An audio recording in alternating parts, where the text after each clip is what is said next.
The Lekker Rugby Pod, instant reaction with Harry Jones. Only on Megafoon Rugby.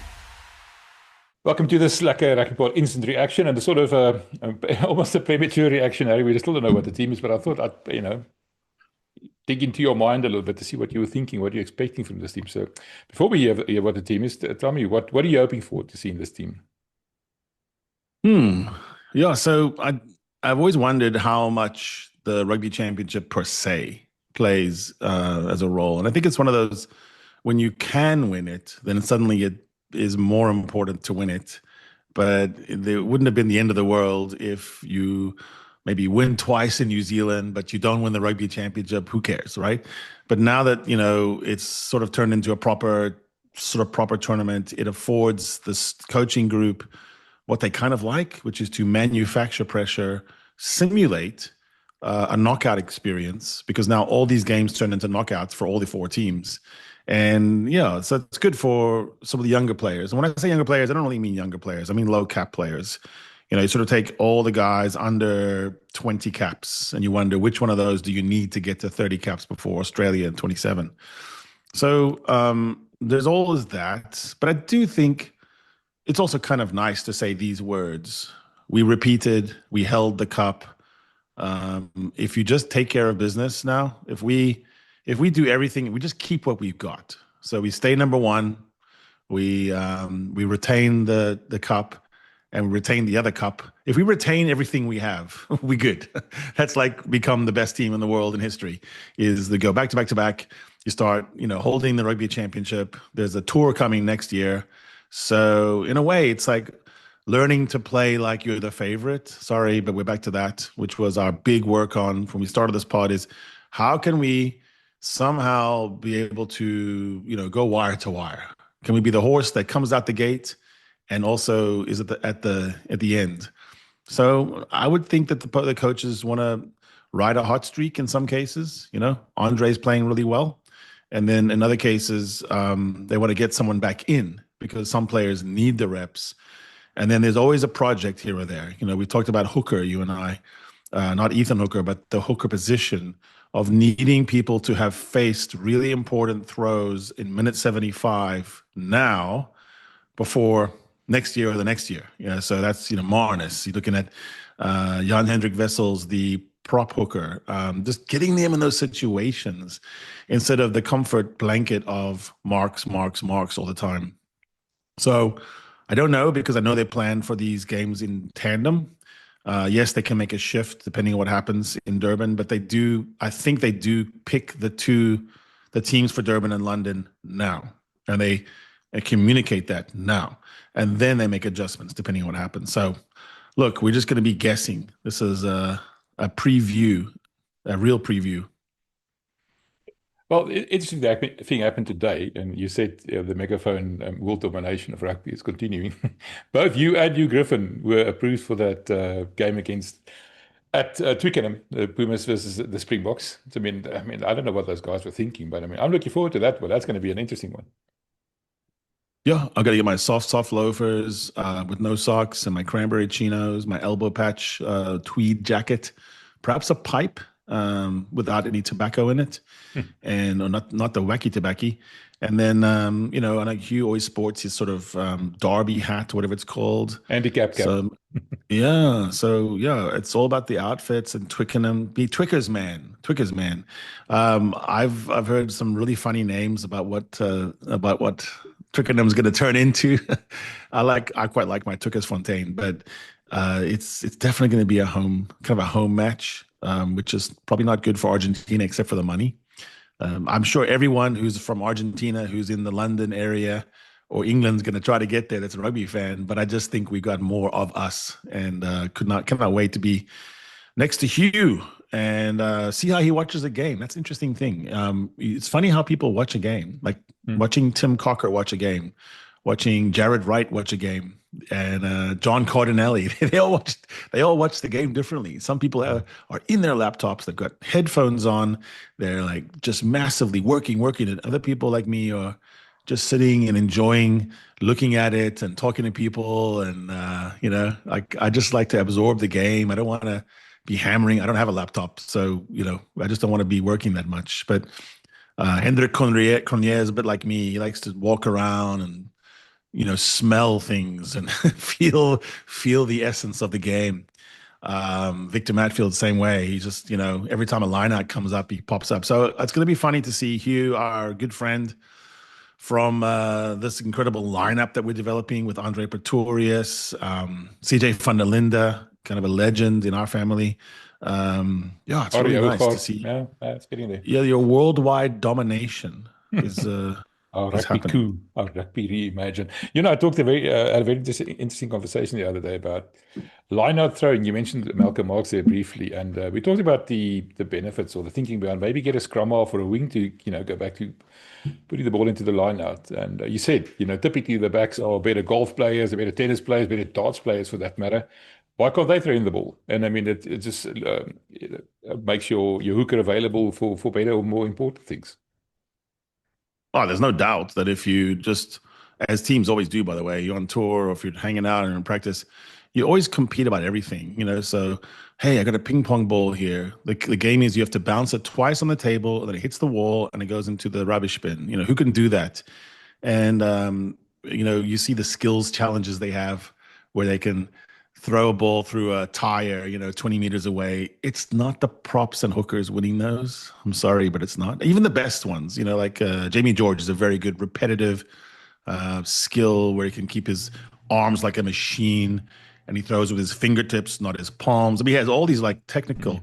If you're doing a test like that, for all the money, a guy like Bowden Barrett's going to win it. A guy like, Faf de Klerk is going to win. It's not going to be, it's going to be the guys who are the golfer, Freddie Dupree, scratch golfer, Tony Brown, scratch golfer. If you're just gonna do something over and over, like throw the ball to a 17.2 meter height on the right trajectory and the right vortex, blah blah blah, it's gonna be one of your little backs. It's not gonna be your hooker. So we're kind of locked into this thing where we always it has to be the hooker. They're blowing, they're going, the heart rate's up. They got big arms, big shoulders, big chest. There's some of the people that get subbed out, so we know they work really hard. And then we put them in there instead of, Damien McKenzie. I can imagine Damien McKenzie being a very good line-out thrower, by the way. So, Willie LaRue, I bet he's really good at the line-out because every pass he throws is kind of like a line-out throw. Okay, Harry, I've got the team. Are you ready? Boom. No surprises. You want me to read it to you quickly? Yeah. All right. Lay it on me. Ox, Malcolm, Thomas, Eben, Ruan, Siakulisi, captain, Peter Steff, Jasper, Kobus Reinach, Sasha, Ethan Hooker, Damien, de Lende, interesting. Kanan Moody at 13, Cecil Colby at 14, and Damien Willemse at 15. I mean, that's sort of common knowledge. And then Jan Hendrik, replacement hooker, Boan Venter, Wilco Lou, Ergens Neyman, Kwagga Smith, Mornay van der Berg, there we go, Mani Libbok, and Andre Esterhuizen. So another 5-3 bench. First thing that comes to mind when you hear this team. Sasha at 10. So Sasha at 10 is the marquee pick there. He did really well per minute in the win in Wellington that was sort of washed away. He had an early concussion. Poor boy, he was on the sideline getting tended to, and then that try that the only try the All Blacks scored was built on that, really. Everything was in disarray. He ended up, I think, probably by the urging of the water boy, physio, just got up and ran, but couldn't sprint. He couldn't get to the end. And then there was the offload. And so, big whoop. Leroy Carter scored. Whatever. So I think the coaches saw that stint he had, though, on the attack, and it was brilliant. Archie doesn't get the try because of the Kobus knock-on, and Chesson doesn't score a try that he would score in his sleep 99 times out of it. He would just keep the ball, roll over, and score. He wouldn't try to do anything violent. He scores, and then you're 14-0 up with Sasha doing it, and Sasha was doing this, pulling the strings brilliantly. So I think the coaches wanted to see more Tony ball a la Sasha. They want to see Tony Brown. They want to see Sasha Brown ball. They want to see how that whole mix works. I like that you have Kobus and de Allende on either side of Sasha. That's solidity. That's really solid stuff. That's also the next Stormer 9, 10, 12. No, just kidding. No breaking news on Damien de Allende. But you could see a world in which, Kobus and Sasha really hit it off now, and also with the Stormers. I think there's something good about that with Willemse coming from the 15 and doing dual playmaker. So that's the first big point. I guess the second point is trying out a Damien de Allende, Keenan Moody midfield. I think it's been seen once before. We want to see it again. There's something good about that magic. I can imagine it right now. It's really physical. It's very tight. It's communicative. You've got the older man with the younger man.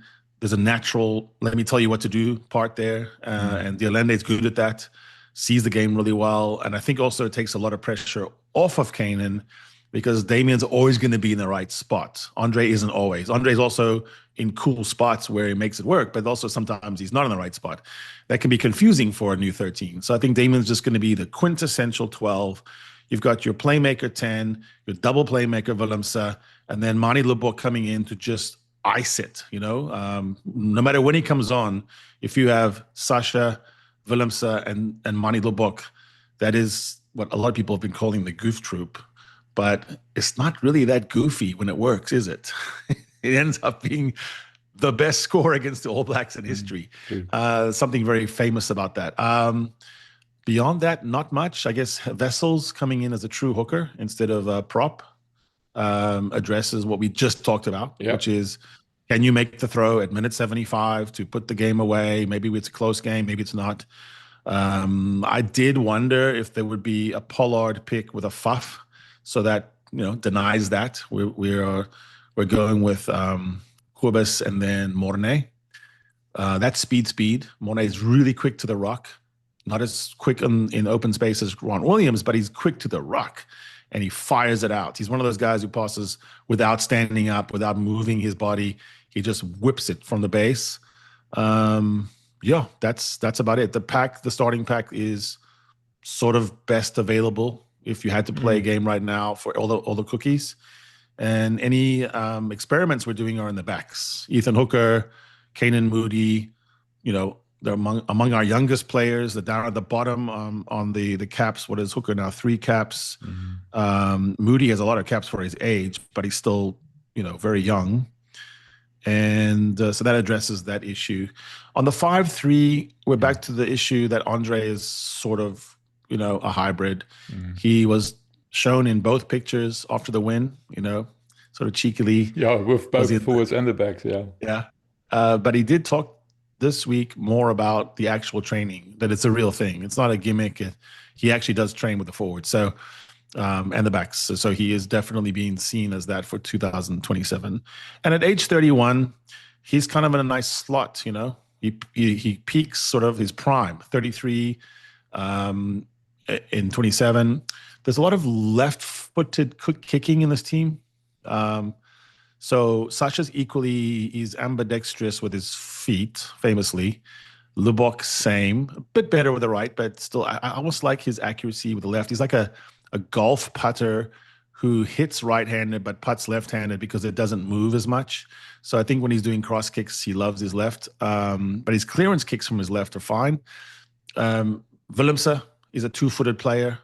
And I think this is true. I think Andre Esterhazen is more of a left-footed person, left-handed person.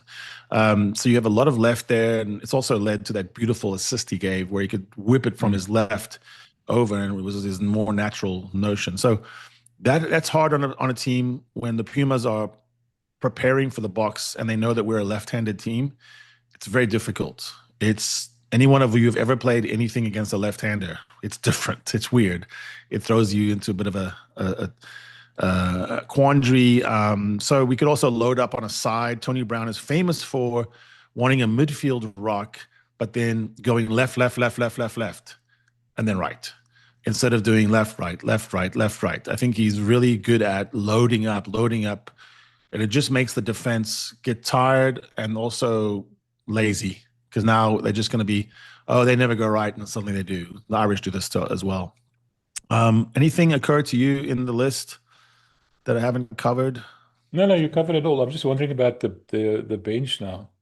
You said it's sort of one of those 5.5, 2.5s, with Andre there. I'm just wondering if Mornay comes on, if Kobus might move to a wing, maybe, depending on what happens. Yeah. Because Cheslin is one of those guys who now plays every single time, and as he plays more, he gets better and better.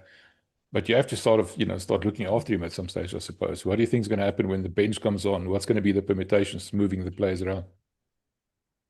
So there's an extraordinary amount of people who can play different positions. I mean, Damien Delende started on the wing. Kanan Moody is definitely a 3-position player. Colby is a 5-position player. Both, I think any scrum half that now plays in the Bok world has to be able to play wing. You could just move. You could move Sasha, Willemse, and Mani all over the place, and it wouldn't really matter.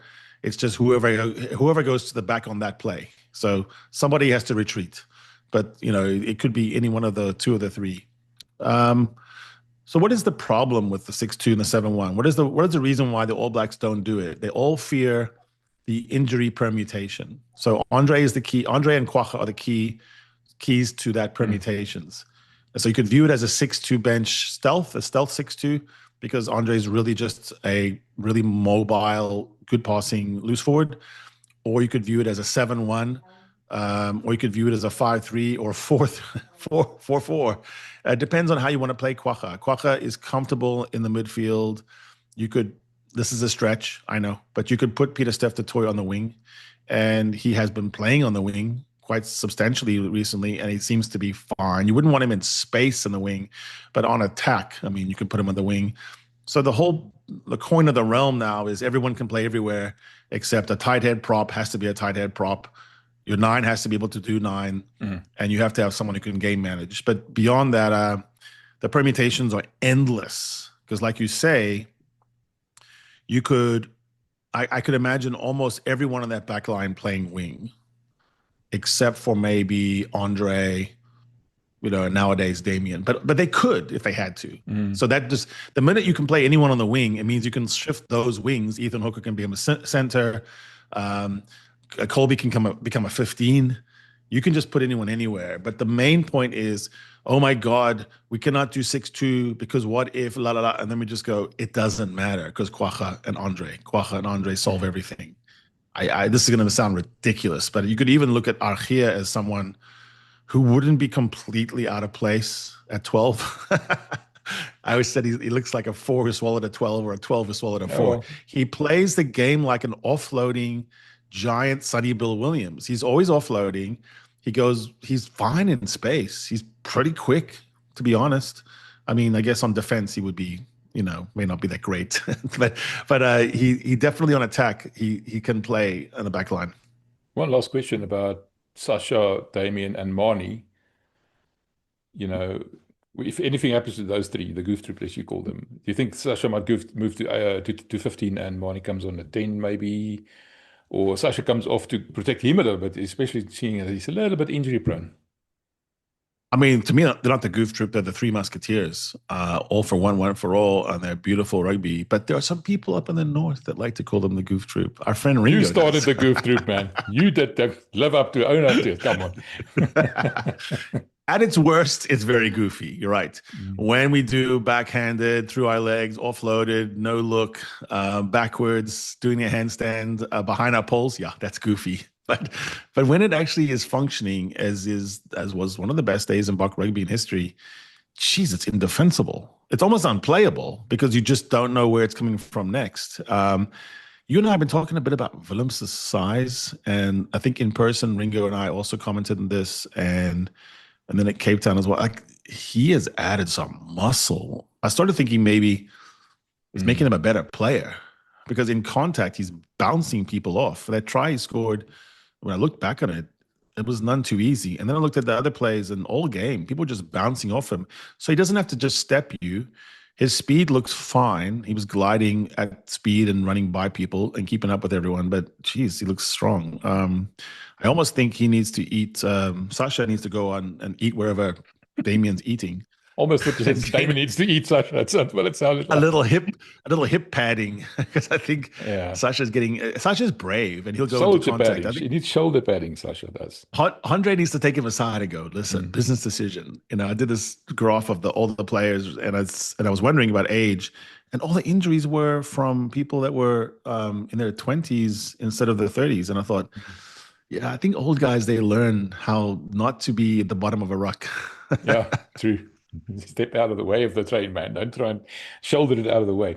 Okay, Harry, thanks, man. That was interesting. A bit of a different one this time, so let's see how this goes. And next time we speak, we're going to be looking do a bit of a preview, and then also look at the Argentinian team. They've been shooting the lights out. Such a good team, the way they're playing, and it's such an almost travesty that the Rugby Championship now is going to go away. What's going to happen to Argentina? So later this week, we'll be having a bit of a discussion on that. So thanks, man. Appreciate it. Let's fucking go. Yeah, just slip that in there. Now I have to edit it out. The Lekker Rugby Pod, instant reaction with Harry Jones. Only on Megaphone Rugby.